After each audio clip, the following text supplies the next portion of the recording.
ko.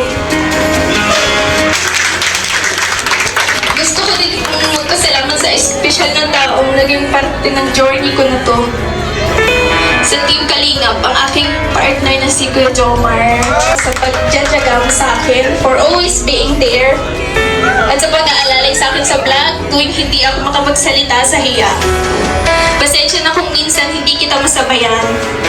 Alam mong mahiyaan ako at di ako sanay sa camera. Pero salamat at nandyan ka lagi. Take effort mo sa lahat.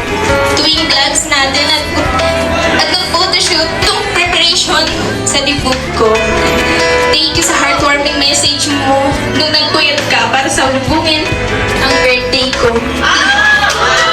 Hindi ko man laging makipakita sa'yo na sobrang na-appreciate ko lahat ng effort mo.